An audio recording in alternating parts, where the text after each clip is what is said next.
All right, so section 4 is going to look at. Actually, do you guys want the light on or off? Off is okay.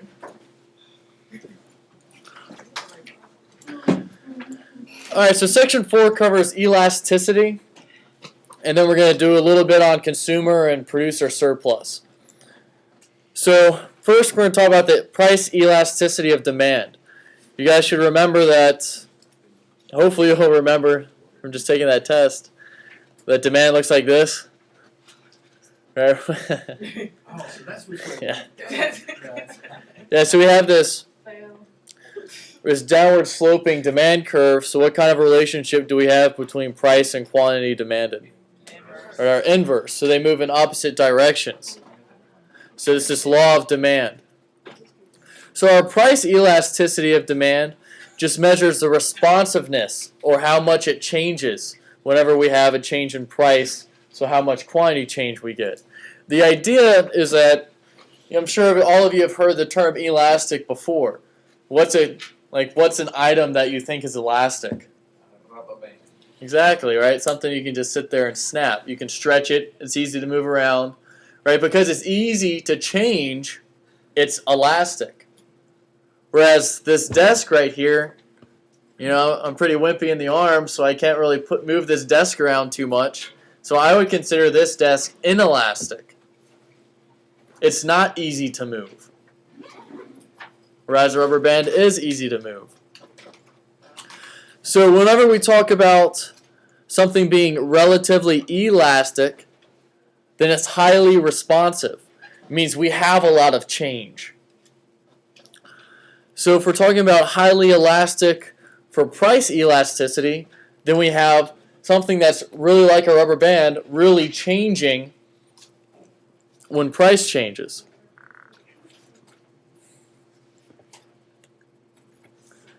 And then if we have something relatively inelastic, then we have low responses to price change.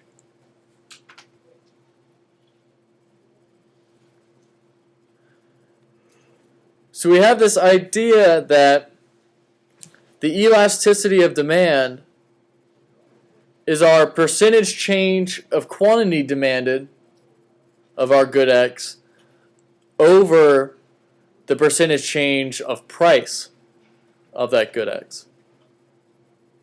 So I actually just got a new math editor tool before I wrote these notes, so these are actually fancy equations. Here. Oh, I was excited. Got it for Christmas. So here, right? If you wanna write it out.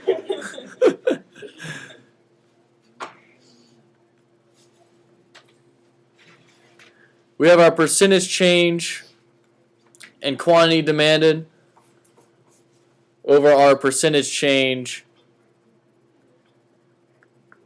and price. It's this entire idea that if we have this change in our quantity demanded, we divide it by this change in price to find out how elastic this relationship is. If I were to change the price by a little bit, how much does quantity demanded change?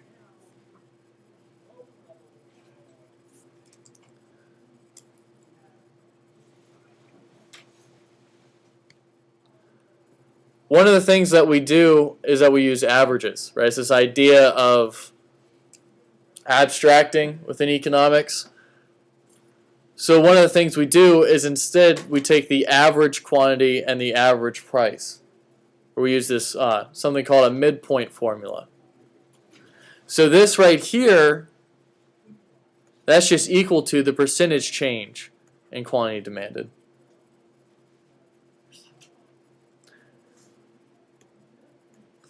Right, so this down here is just equal to the percentage change in price.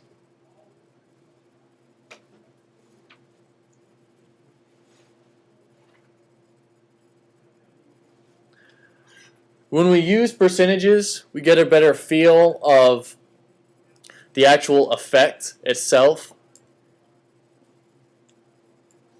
than if we were to look at absolute numbers.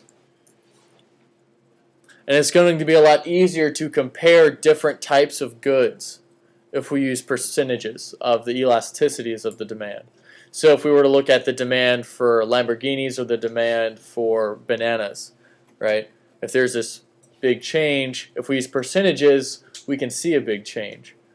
Whereas if we were to use absolute numbers, for example, if the price of bananas increased $5, we'd all be like, "Oh my gosh, it's $5 for a single banana," right? Whereas if someone told you, "Oh my gosh, Lamborghinis they increased by $5," then you'd laugh in their face, right?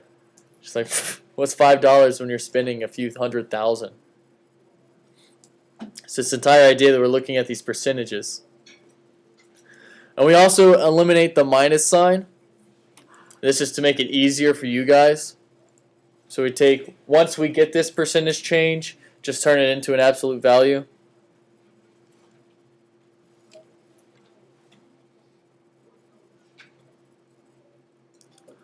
So when we're interpreting this elasticity of demand, or this elasticity coefficient, if something is elastic, then our percentage change in price will give us a larger percentage change in quantity demanded.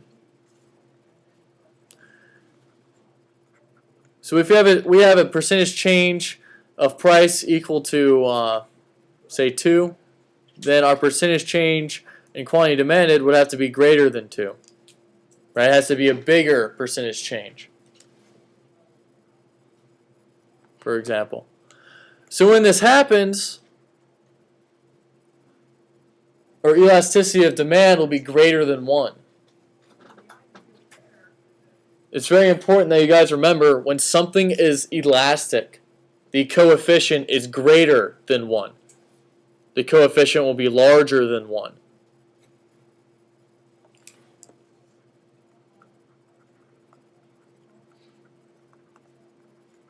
If you guys can remember these 3 things I'm about to tell you, it's going to make this entire chapter or section a lot easier for you guys. So remember, elastic, easy change, rubber band, that's greater than 1 for our coefficient. Inelastic, remember, it's the desk, it's the thing that we have trouble changing. So our percentage change in price produces a smaller percentage change in quantity demanded. So if our percentage change in price was equal to 2, then our percentage change in quantity demanded is less than 2.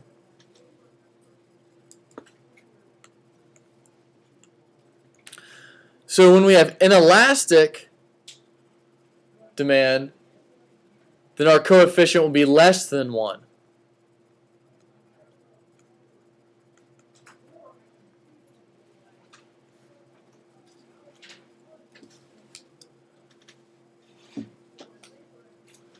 So remember, elastic, greater than 1. Inelastic, less than 1.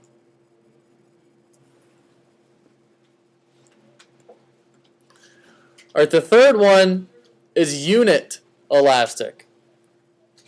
And this should be easy for you guys to remember because when you're describing a single unit, right, that's just one unit, right? A unit is usually talking about one something. So unit elastic is when the percentage change in price equals the percentage change in quantity demanded.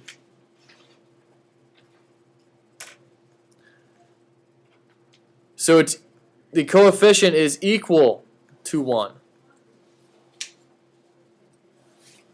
So you guys can just remember the name for that. Unit elastic, 1. Unit is 1.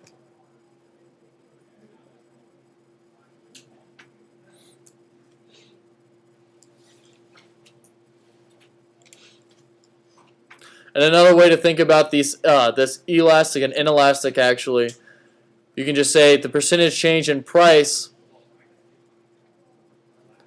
is less than the percentage change in quantity demanded.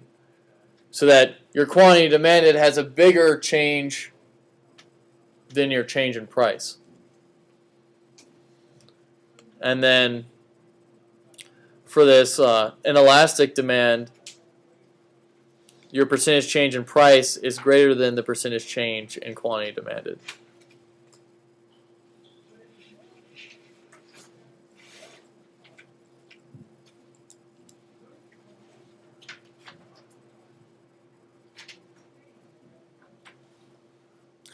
All right, so we do have a couple extreme cases, and that's if we have something that's perfectly inelastic. So if we have a price change, then that will not change or affect the quantity demanded at all. So we just have this straight line that's up and down. An idea of this could be heart bypass surgery. If you're having a heart attack and the only way to save your life is to have this surgery, then I doubt you're going to really care what the price is. You know, they could increase the price to $5 gajillion, and you're still going to want one heart bypass surgery to save your life. It's this idea that we're perfectly inelastic to the price of this service. Right, because we would then be valuing our lives as there's nothing invaluable. You can't put a price to it. So that's why we don't care what the price is. We're inelastic to it.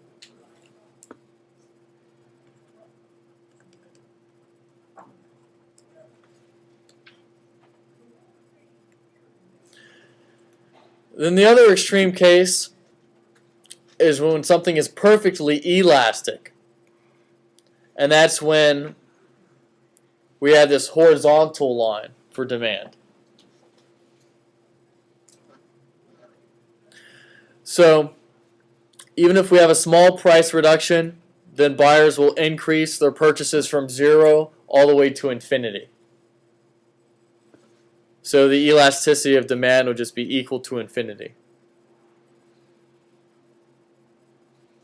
All you guys really need to remember about these is that if it's perfectly elastic,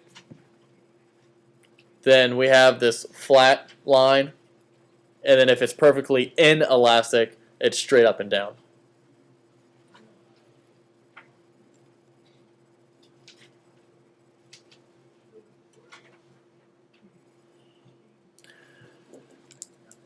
All right, so one of the tests we can use is called the total revenue test. Yeah. Repeat which one was vertical and which one was horizontal? Yeah, the vertical is the perfectly inelastic.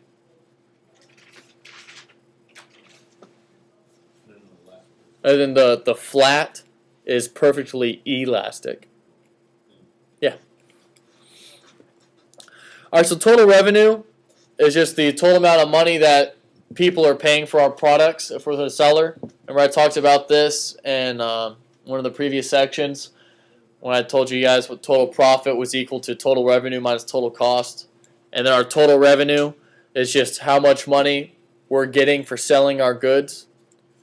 So to think about that mathematically, total revenue is just equal to price times quantity. This P is equal to price of the good that we're selling, and Q is equal to the quantity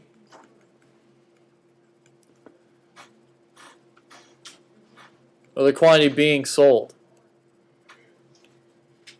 The quantity that we actually sell. So if I'm a store owner and I'm looking at my total revenue, it'd be how many things. My total revenue would be, all right, say 5 people come to the cash register with candy bars in their hands. Then my total revenue would just be those 5 candy bars times whatever the price was for each candy bar. So that'd be my total revenue. Right? If the price was $1, then my total revenue would be 5. Because price is 1, there's 5 candy bars, 1 times 5 equals 5. So once we understand what total revenue is equal to, we can do this test. So remember that total revenue is equal to price times quantity. So here, at point A, what's my total revenue equal to? If I have price over here, quantity down here. All I do is my price here at A is 2, right? And then my quantity is 10. Right. And now, if I decrease price down to $1, move over here to point B,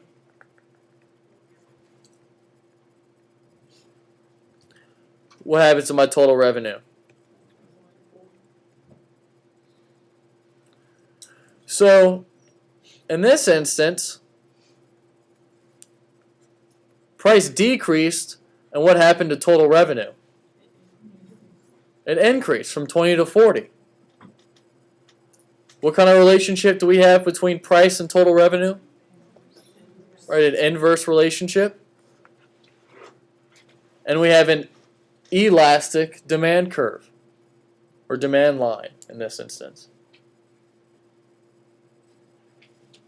So if we have an elastic demand, when price drops, total revenue will increase. They share this inverse relationship.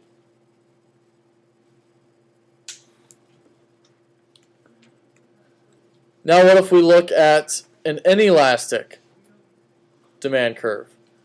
Here at point C, what's my total revenue?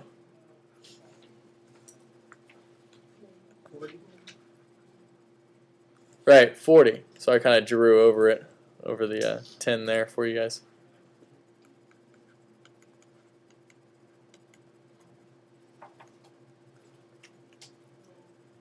So if I move down here to point D, what's my total revenue? Right, 20. So I've had this decrease in price. What's happened to my total revenue? Going from C to D. It also decreased. So what kind of relationship is that? Right, a direct relationship. So when we have inelastic demand, what kind of relationship do we have between price and total revenue? A direct relationship. It's this idea that even if you run it the other way, if they increase the price of your of something that you really need, say pills for a disease that you have, then even if the price increases, you're still going to keep buying those pills.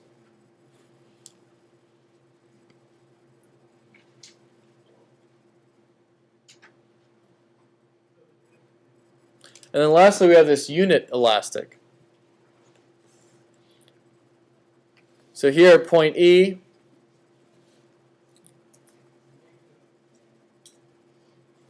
what's my total revenue? 30. If I move along here to point F, what's my total revenue?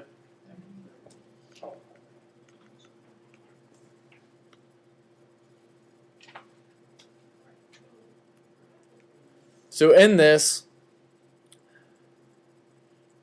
our total revenue doesn't change. You see, it stays the same.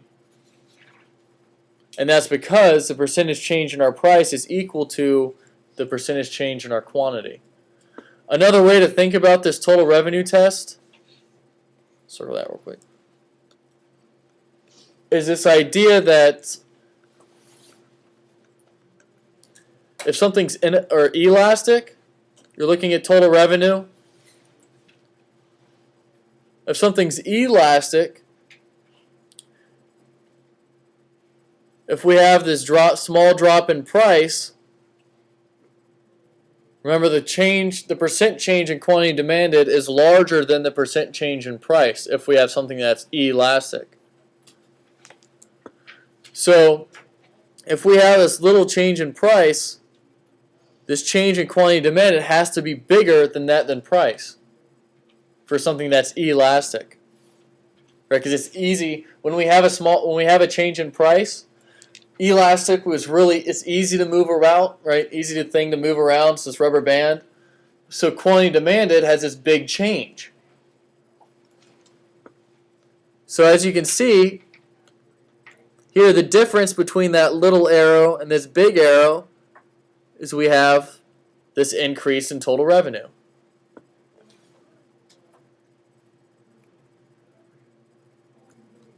Just the difference between the two.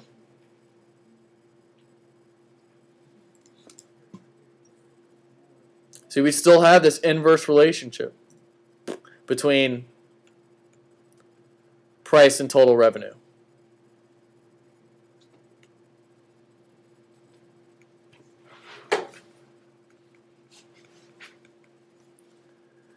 If something's inelastic,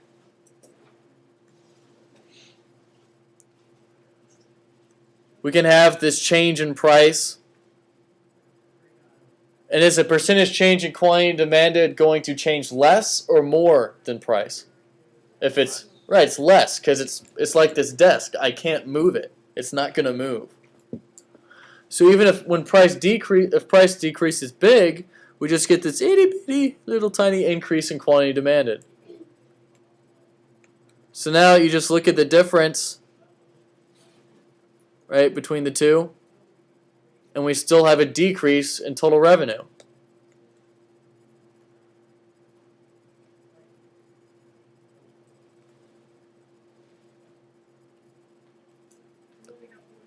And we see this direct relationship between price and total revenue. Whereas for the elastic, we had this inverse relationship, remember?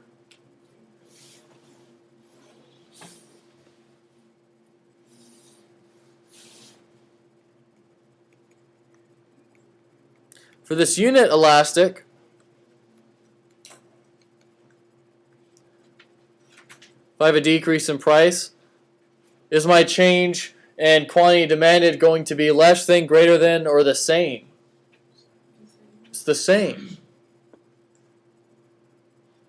Unit elastic means that our percentage change in price is equal to the percentage change in quantity demanded. So here, the two offset each other. So price just stays constant. So total revenue stays constant. Total revenue does not change, which we see in our unit elastic curve here. We move along the curve, but total revenue stays the same.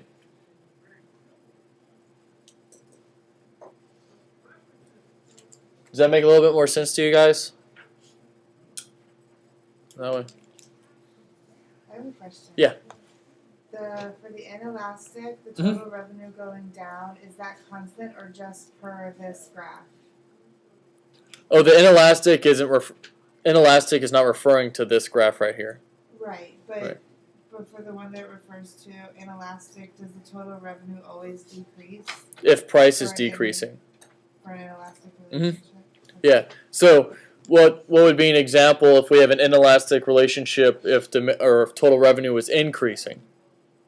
What would price be doing? It'd be increasing because they move in the Like same the whole direction. surging thing, Mhm. that would be an increase in total revenue. Yeah, because they're still giving you that same amount. Because remember, total revenue is just price times quantity. So that quantity that you're getting, you're only going to get one bypass surgery, right? So the higher they increase that price, the more the total revenue is. If they were to give you charge you $5 for that one surgery, their total revenue is equal to what? $5. Total revenue is equal to price times quantity. If quantity is equal to 1, then what's total revenue equal to? P times 1. Isn't that just equal to P? So your total revenue would then just be equal to your price. So the higher the price you charge, the higher your total revenue. Because your total revenue would literally be equal to your price. So in the extreme situation, they're equal to one another. And that's just for something that's inelastic. Mm-hmm. Okay.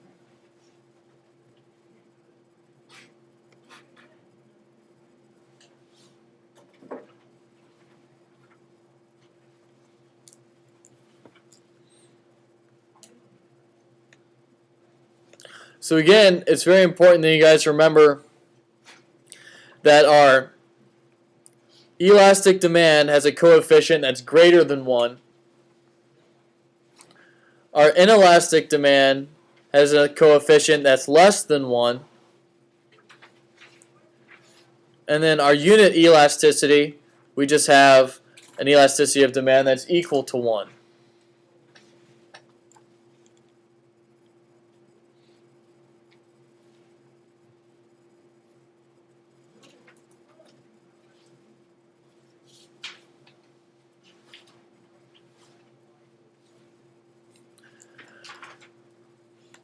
Alright, so here's something to show you guys.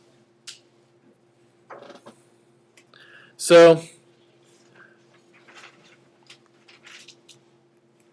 remember our elasticity of demand is equal to our percentage change in quantity demanded over our percentage change in price.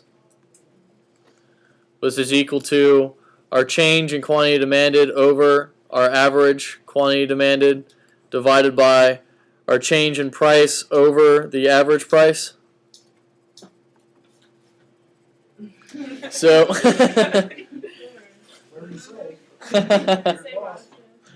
oh, you guys got the notes. You guys can flip back. Tell me whether I'm right or not. So if we wanted to actually calculate this out, say we wanted to look at this, make sure that this coefficient should actually be 5. If I'm going from, see here we're starting off with 1 ticket, and that ticket's $8. 2 tickets, it goes down to 7. So if we wanted to look at the elasticity between these two, trying to find somewhere I could write it so that you guys will see it.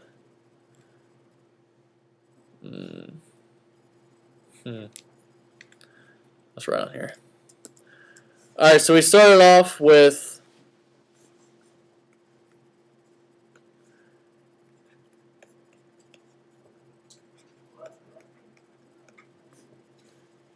was our initial, was what the table says. If you have the notes, correct me if I'm wrong.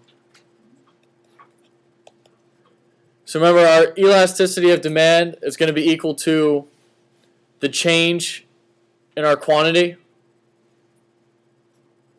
So what's the change in our quantity? Just 1, right? And then what's our average quantity? Right, just to find the average, all we do is add up all the sum. So it'd be 1 plus 2 divided by the number that we have. So 3 over 2, which equals 1.5. An easier way to do that is to just, or another way you can do that, is to take the two numbers, subtract them from each other. 2 minus 1 equals 1. And then divide that by the number of them, 2. Oh, sorry. And then, yeah. Okay, yeah. I remember where I was going with this. Alright, divide it by 2. Right? And then just add that to the lowest number.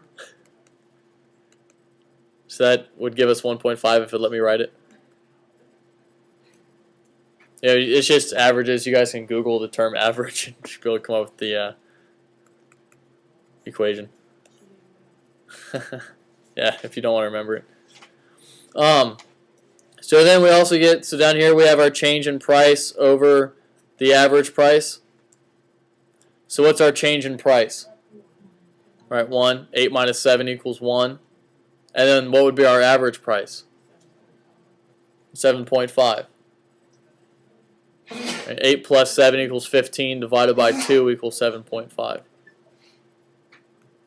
So now we would have just 1 over 1.5 divided by 1 over 7.5, which would be 7.5 over 1.5, which would equal 15 over 2 over 3 over 2. 15. Right, cross out the 2's. So it'd be 15 over 3, which equals 5. Yay! It's a lot easier if you guys just bring a calculator. So, like for the next test, and when you guys take the quiz, I suggest you have a calculator on hand to do the elasticities, because it'll. I mean, it isn't hard stuff. It's just tedious stuff. So if you have a calculator, it's going to be a lot easier for you than having to go through all the arithmetic. I was gonna say, how did you get the 15 over 2 over 3 over 2? You turned the two decimals into fractions and kept them Right. where they were. Okay. Yeah. I got it. Yeah, I have trouble doing decimals in my head. Because you could just in your calculator do 7.5 divided by. Yeah. All right, so you see that when we're starting up here, when we have a demand, or this elasticity coefficient is 5 greater than 1. So would it be elastic or inelastic? Right. 2.6 greater than 1? 1.57? With this 1, right, unit. So what would 0.64 be? Right, inelastic. So we just have inelastic for the rest of them. And notice that when we bring this over to total revenue, remember total revenue is just price times quantity.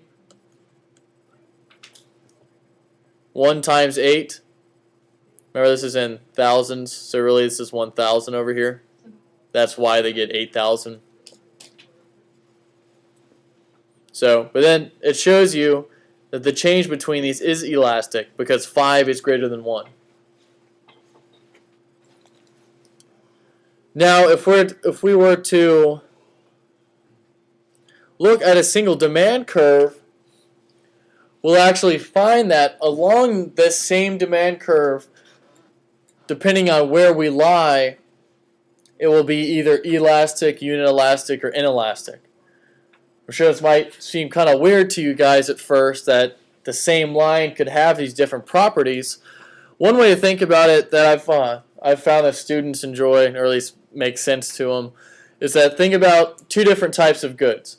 All right, one of them is an apple. What's the price of an apple at the grocery store?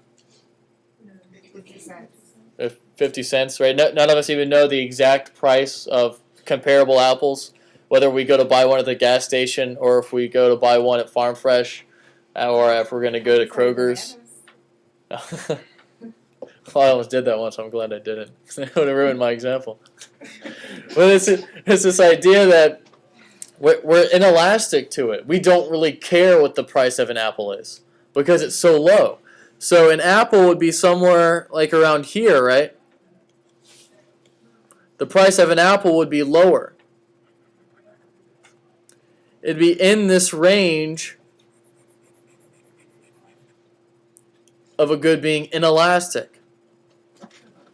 If the price of an apple were to double, say to $1, if you're going to the store and you really want that Red Delicious, then you'll most likely just go ahead and just pay $1 for that Red Delicious. Whereas the other idea is that you're getting a plasma TV.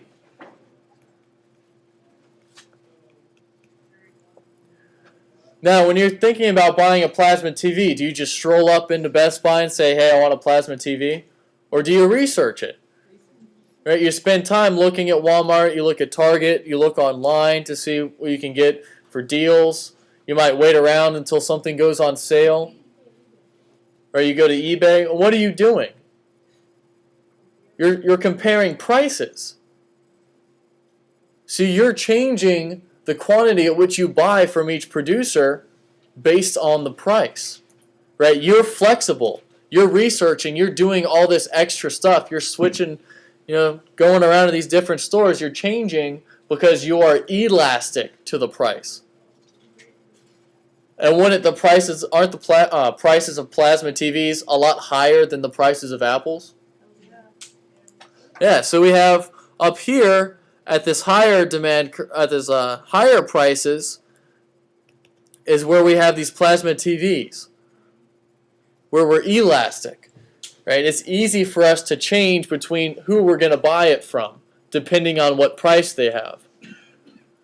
I guarantee you that if you went into a store and you were expecting to pay a certain price for that plasma TV and found out that the price had doubled, you wouldn't be walking out with that plasma TV. Whereas if you went to a grocery store, had the expected price of an apple being 50 cents, you found out that it was $1, you'd still walk out with that apple. At least the chances of you walking out with that apple will be much larger than the chances of you still walking out with that TV. And now, given that they had the same percentage change in price, the price both doubled. But the effects that it has on you are different.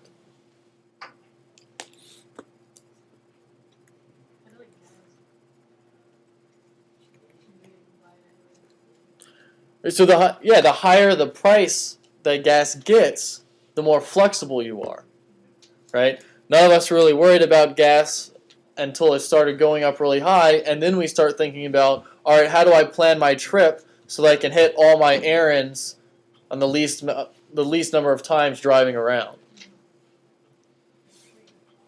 Yeah. So does that make sense to you guys? Or are more elastic to higher priced goods than we are to lower priced goods?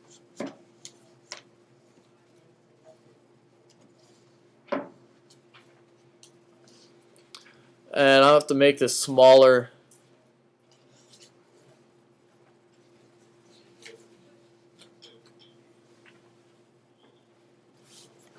Alright, so you can see that here.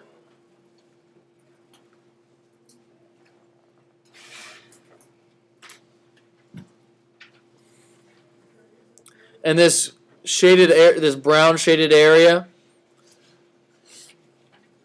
we have elastic, where our price is decreasing as we move to the right. Notice what's happening to total revenue. It's increasing, isn't it? After I've drawn over it.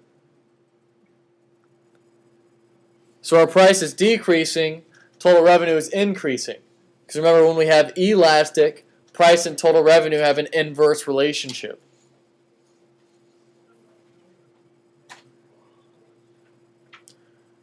When it's unit elastic, total revenue stays the same for our change in price, our change in quantity. But then when we're in the area of something being inelastic, what happens when we decrease price? Total revenue also decreases. Because remember, if we have inelastic demand, then price and total revenue share a direct relationship.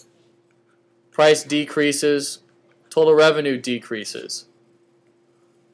But if it's elastic, price decreases, total revenue increases.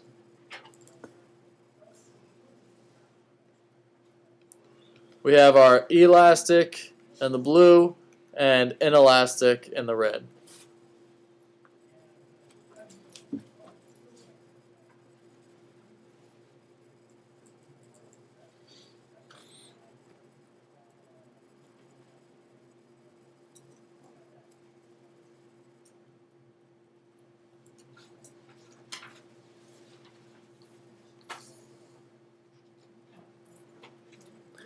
All right, and then this table right here, I just threw it in here for you guys to go ahead and just study at home. It just lays out everything that we just said pretty much in a really nice, eloquent table. If it's elastic or relatively elastic, then it's greater, or coefficient's greater than 1. And then we have this inverse relationship between price and total revenue. And this explains the rest, what we just went over. Now we do have some determinants of price elasticity of demand. The first would be substitutability. The idea that the more goods that you have to substitute, or the more choices you have, the more elastic you're going to be to a change in price. Because if I have many choices, say even if I'm looking at those plasma TVs, one of the reasons I'm so elastic to it is because I have a choice between buying it at Best Buy, going to eBay, going to Walmart, going to Target, going online to Newegg or many of the other websites, going to Amazon. I'm not even researching it just off the top of my head. We have 6 different places from which we can choose from.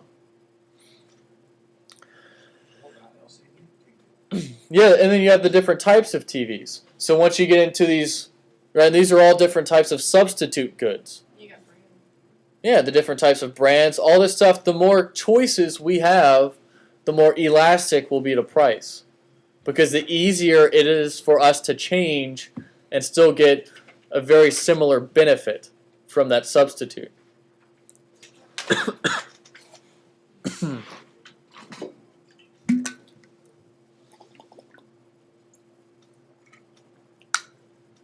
There is a difference, though, for the demand for a specific brand and the demand for the overall type of good.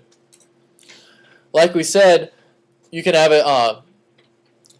If you're really in the mood for Coke, right? You can go in there. You go in for a soda, and your choices are between Coke and Pepsi, and you find out that Coke is sold out. The only way to buy a 2-liter of Coke is to go on the guy on the street corner, and then he'll sell it to you for $500. Or you can buy a thing of Pepsi for 50 cents. Then most likely you just switch over to the Pepsi. But if you're going in there and you're a soda fiend, and then you go into the store and they're completely out of soda, then you can't really go and grab some water and still get the same benefit that you would if you got some soda. Right? Water doesn't taste anything like soda. So I bet you if you were to close your eyes and then I gave you Pepsi instead of Coke, it'd be a lot nicer than if you were to close your eyes and I gave you water instead of Coke. Right? It'd be a much different experience that you would have. So our elasticity between brands of things is much higher than between different types of goods. Right? The overall good. Because this entire idea that there isn't really that complete substitute for soda when there's a complete substitute for Coke, like being Pepsi, or the store-bought cola or whatever. Our proportion for income, also the idea of this plasma TV or a car, a house, one of the reasons we do so much research for these goods is because it has a really high portion of our income goes to those high-priced goods. Where we spend so much time searching around a house because you're going to end up paying probably the next, depending on how much you're making and how much of a mortgage you can get, the next 5 to 10 years paying off that house of your income. Right? When you buy a car, depending on how much money you're making, it could be anywhere to half your yearly salary. That's pretty large instead of the price of one dinner out of a year. Right? So you might go to dinner once and then just go all out and you don't really care as much. Right? You don't research it beforehand. I research where I eat because I just love food. But the average person wouldn't do that compared to researching buying a TV or a car or a house. Right? There's also a difference between luxuries and necessities. Right? A luxury would be whether you're buying that really fancy upgraded car or you just want to get a car so you can drive yourself around. Whether you're going to the store and you're going to get some Budweiser, or if you're going to get some beer that's actually made out of malt and hops and water and not with corn. Right? It's the difference between, that would be your luxury because it's a higher price to get that quality beer as opposed to a necessity, which would be that heart surgery. Right? Or those pills that you need for your disease. Or if you need a crutch or something. Morbid night tonight. Sorry. Well, health is a really easy example to explain inelasticity. Because that's something we can all agree that we all value our lives or else we wouldn't be here, right? Sorry, that was really morbid too. Hey, I know dudes that have died because they're too dang cheap to go to the doctor. Yeah. So here's some examples of goods that we have and their price elasticities. So newspapers, right? This less than 1. So our newspaper is inelastic or elastic? Or inelastic. And also another one of those reasons are newspapers relatively cheap. Yeah, they're pretty low priced. Households. They make billionaires. Yeah. Households, electricity for within the household. Right, is that elastic or inelastic? Yeah. And why would that be? It's a necessity, right? It's something we need. We need power. Could you imagine going home and then just not having power? Actually, I think if any of you live here, you've probably experienced that during the hurricane seasons or the flooding. Or bread. Oh wow, Major League Baseball tickets. Huh. I'm not a big baseball fan, so but as people that want to see it, yeah, they wouldn't really care about the price as much because they have that loyalty to it. Well, it's the same people that are really loyal to Coke, they'd be willing to pay that increased price for Coke just because that change in benefit would be so drastic. All right, so we have all of this, and then gasoline is still rather inelastic because that's we still consider it a necessity. It's still hard for us to ride our bikes from here to Richmond in one day, right? And then it gets on until we get to motor vehicles. The motor vehicles become elastic because we usually take a long time deciding whether or not we're going to buy a motor vehicle. It's not something instantaneous. I won't just go out tomorrow and just buy a car. Right? I think about, all right, what's my life going to be like? Do I have to drive to work? Do I have to drive to get my groceries? Do I have to drive to see friends? Or can I just ride my bike everywhere? It's this idea that we change our lifestyles and then make changes to it accordingly. And then beef. Beef has a lot of substitutes. Right, what can you eat instead of beef? Chicken, pork, fish. There are different types of fish. You have like tuna is much more like a steak than you get tilapia. Yeah, salmon's also. I love salmon. And then if you get over here, I guess fresh peas, huh? That's really elastic. I guess that's just because people instead just go get corn or broccoli. People don't really like vegetables that much. Yeah, I threw it in there because it's just interesting. Look at it sometime. The more time we have to make a decision, the more elastic that decision is. Because the more time we have, the easier it is for us to change. It's this idea that if I have a lot of time, it's easy for me to decide, all right, I'm going to go to college. I'm not going to go to college. Whereas all of you have already paid your tuition. Right? If you were to think right now, I'm just dropping out of school, you'd still incorporate that cost of paying the tuition.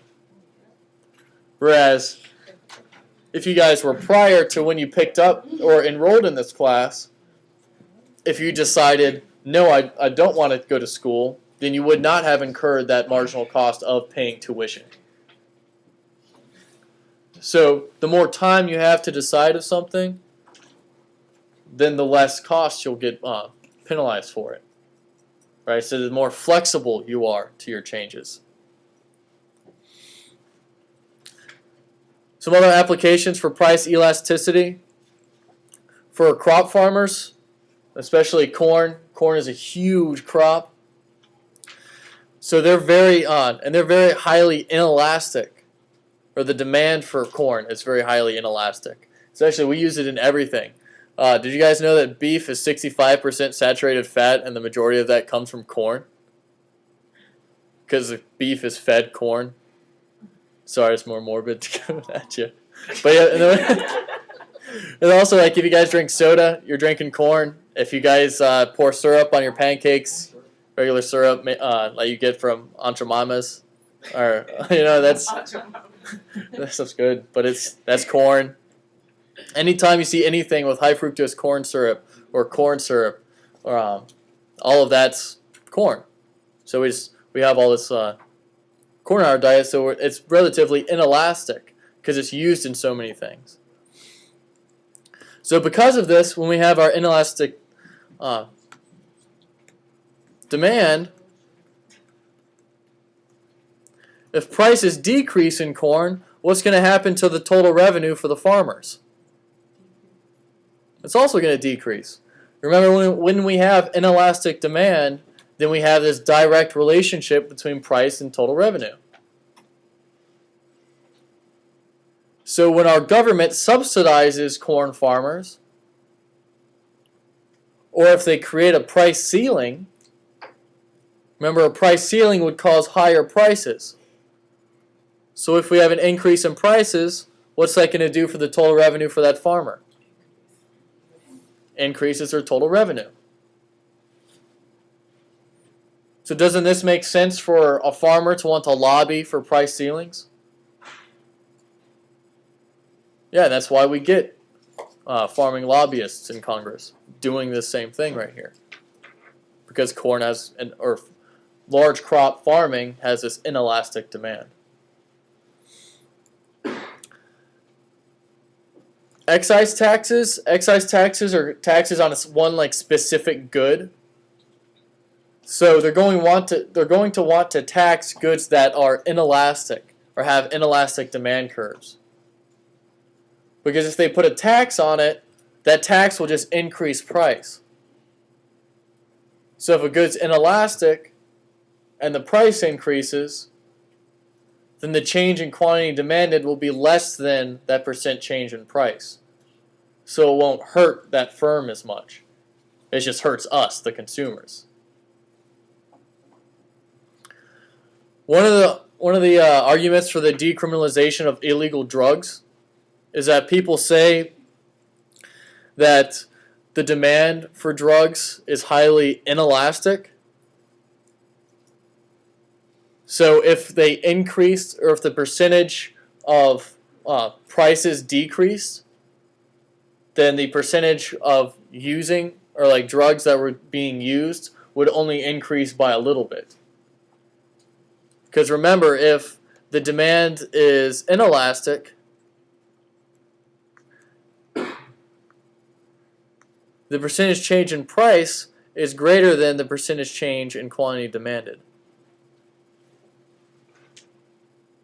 So even if price were to drop, because everybody can just start selling it freely, the number or the amount of it being purchased wouldn't increase by the same amount as the price decreasing. So if California was trying to legalize marijuana, their idea is that even if the price decreased, so they could still slap all these excise taxes on it, just like we do in Virginia on alcohol. And the idea is that for the detriment to society wouldn't be as high because the percentage of people using it, right, in order to use it, you'd have to buy it. So the quantity demanded would have to increase. And then it wouldn't increase to the point where it was the detriment to society was larger than the amount of tax revenues that the state was getting. So the idea that they have this inelastic demand in California for marijuana. But opponents of legalization say that the demand for drugs is actually much more elastic than people think. So if it's elastic, we'd have this little drop in price.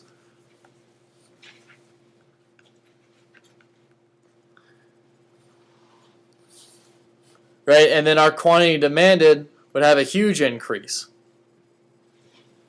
So that this percentage change in price is smaller than the percentage change in quantity demanded. So the idea that you change price, or they're saying that if you decrease price by a little bit, then all of your recreational users, people that just do drugs whenever one of their friends gives it to them for free or something, that now breaks a magical threshold, and now they will become addicts. And once you're an addict, then you're addicted to it, so your demand for it is much more inelastic. Right? So you as an individual. So that would cause you to start buying more. Yeah? I have a question. I guess for the alcohol and the drugs thing, Mhm. Are they saying that if they put more tax on alcohol, then less people will buy alcohol? And then, is that what it is? Yes. Well, the idea is that right now alcohol has a rather, or hard liquor has a pretty inelastic demand curve. So that's why we have this excise tax, or our taxes are so high on liquor. Like for those of you in the military, you guys know that you can go to the base and you can get super cheap liquor. It's awesome. I'm really jealous. Yeah, but so and that's because you don't have any taxes on base. It's cheaper than that in foreign countries too, a lot of places that don't tax it. Yeah, so it's the idea that we have all of these excise taxes in the state because the demand's inelastic. Or So cigarettes. yeah, or cigarettes also. Right, cigarettes have all these taxes, and Congress keeps putting more and more taxes on cigarettes because the demand for it's inelastic. If you're an addicted smoker, you're not going to stop smoking because the price of cigarettes increased by 2 cents. Right. $5 here, $3.50 on base, $2 in a machine in Japan. Yeah. So that's why we have these types of excise taxes. $35 on base, $20 in the liquor store in Japan. All right. So anybody have any questions on price elasticity of demand? All right, cool. So supply isn't as long as demand is. So for price elasticity of supply, all we do is just replace the QD with QS. So instead of the percentage change of quantity demanded for supply, it's just our quantity supplied. You don't wanna save this for next week? Oh no! Actually, I gotta try and push through this in like the next 15 minutes because if I push this on through next week, then I'll have to change the quiz due dates, and I'll have to switch you guys.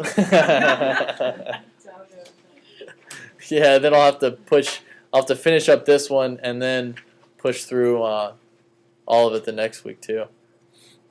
We only have 5 more pages. we got no. This stuff's quick. We'll go through it quick. Don't worry. It's from here. It's very similar from here. It's very similar. I promise. So it's just the same idea that we had with demand, except instead of demand, we're looking at supply. So instead of quantity demanded, we're looking at quantity supplied. Again, inelastic is less than 1. Where elastic is greater than 1, unit is equal 1. So with price elasticity of supply, how elastic it is how easily you can use your resources to produce a different good. You know, if I'm currently using my land to farm corn, how easy is it for me to switch over and instead plant soybeans? If I have a plant creating robots, how easy is it for me to switch over my resource into making pizza? I think it'd be a lot more inelastic for me to move from robots to pizza than it is a farmer to move from planting one type of seed to a different type of seed, given that they grow in the same climate.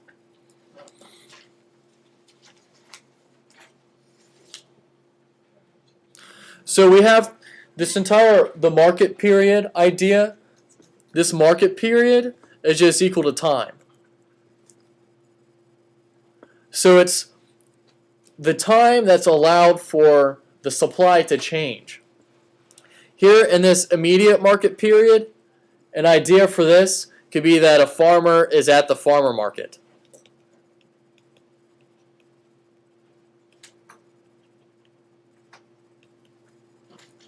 The farmer's already gotten all of his crop. He has it in the back of his truck, and now he's trying to sell it to people. If people come out and they say, hey, I want to, or if he runs out of supply, say he runs out, can he just immediately, boom, have a new crop? No, he can't increase his crop size. It's already there. He doesn't have the time to plant a new crop and grow it. So we're at this immediate market period. Notice it's perfectly inelastic supply, just straight up and down. And the more time we get, so you just think of this as time, right? at this immediate market period, our times like equals 0, and then short run it increases, and in the long run we have even more time. So it's the idea that this producer has more time to change whatever resources they're using and how they're using them. In the long run, someone can choose to buy a pizza oven instead of a robot machine, instead of having to use a robot machine. So it's this idea that they become more elastic to the production the more options they have on how they're going to produce that good or produce that service. Another idea is that if I walk in here to this classroom and all I had was a piece of paper, I couldn't immediately start presenting the lecture to you guys like I am tonight. Right? It took me this long run to come up to buy this computer, to type up all of these notes, to get them to you guys, to get the software for me to write on all this, to use this digital tablet to have this stuff that lets me record everything that I'm saying right now. All of that takes a long time. I couldn't use a piece of paper as a resource to do all of this. So for me, I'm giving you this service as a lecture.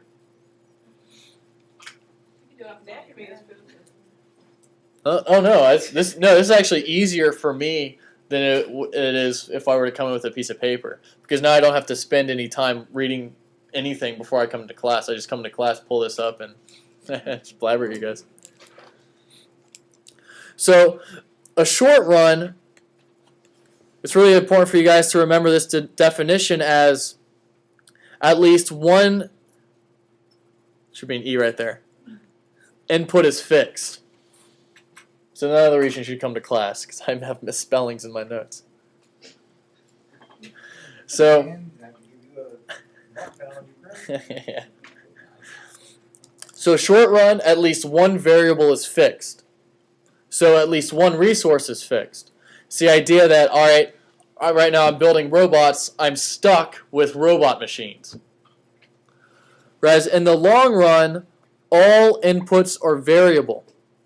In the long run, I can decide to get rid of that robot machine and have a pizza oven. I can change my resources. I can change every single resource within my production line in the long run. In the short run, I'm stuck with stuff that I cannot change.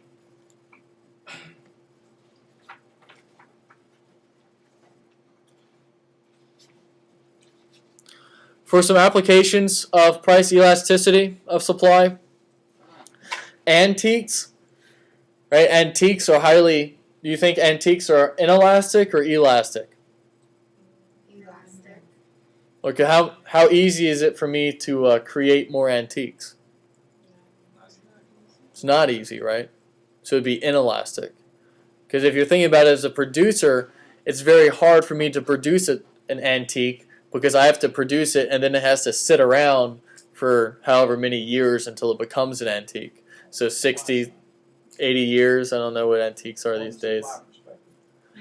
But what about it being more valuable, like a car? But on the band side. Yeah, so on the... It's elastic. Because it's a luxury item. I don't need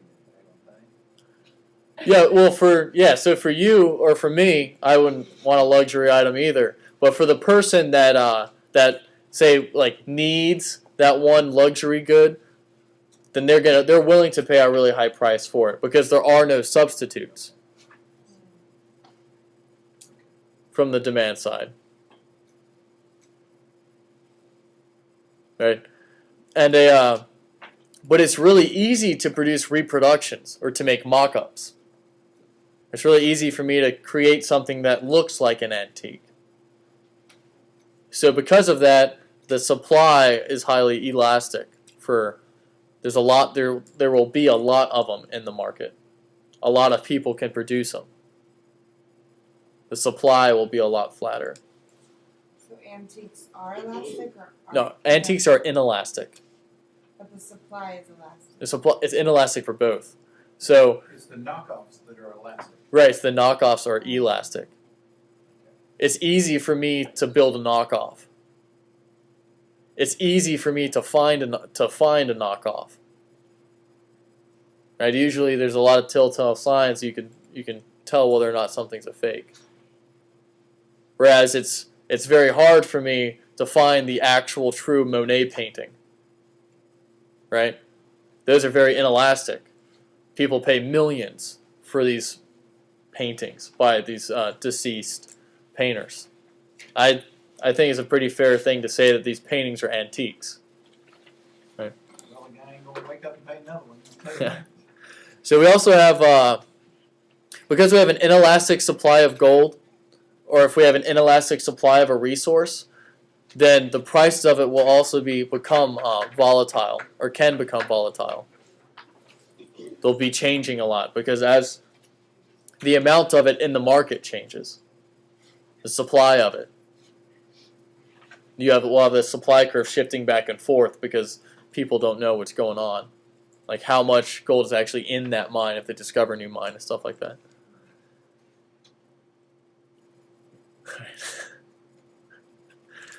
Cross elasticity and income elasticity. For cross elasticity, all we do is just change the price. So instead of looking at the price for that same good, we look at the price of another product. So say I want to look at the cross elasticity between cross price elasticity of demand between Coke and Pepsi. I'd look at, all right, if the price of Coke changes by 50%, what happens to the quantity demanded for Pepsi? That's how I said that right.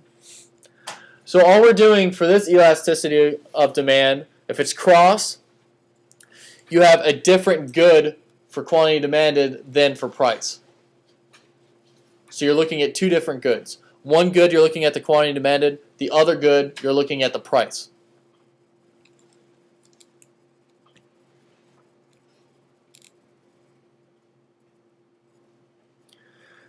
Now for these cross elasticities, we do want to look at the sign. We want to look at the sign of the elasticity coefficient. So if this elasticity coefficient is greater than 0, then that means they are substitute goods. So if I were to look at the cross elasticity between Coke and Pepsi, it should come up as greater than 0.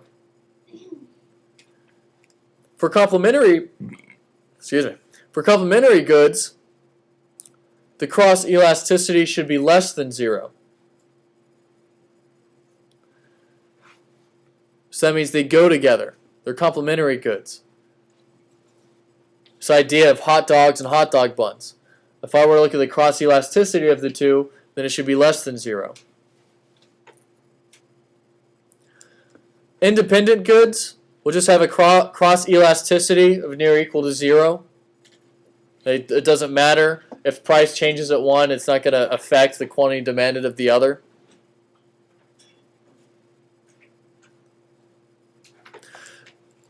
The government uses these cross elasticities to find out where the competition is. So if competition is high, you'll generally have this large coefficient, whether it be a really high positive number or a really high negative number, or a really large, I should say, negative number. The two extremes. So if we have a high cross elasticity, then it's the idea that a merger would lessen competition. Right? The idea of Coke and Pepsi came together as one brand, then that would lessen competition a lot. Whereas if there is no cross elasticity, then it's independent goods. So if bananas and Rolex, if La Botica or whatever, I can't remember the banana brand, but if the two, Rolex and that banana brand, came together, then it wouldn't really matter. For our income elasticity of demand, all we do is instead of looking at the price, we look at the income. So just replace our percentage change in price with our percentage change in income. So income elasticity of demand, we look at the percentage change of quantity demanded over the percentage change in income.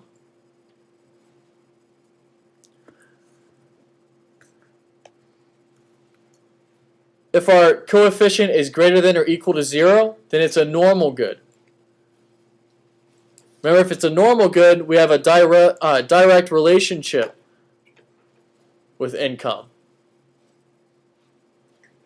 So if income increases, then the demand for our normal good increases. It's this idea of eating out at restaurants. But if the coefficient is less than 0, it'd be an inferior good. So consumers would decrease their purchases as income rise. Right, this would be ramen noodles.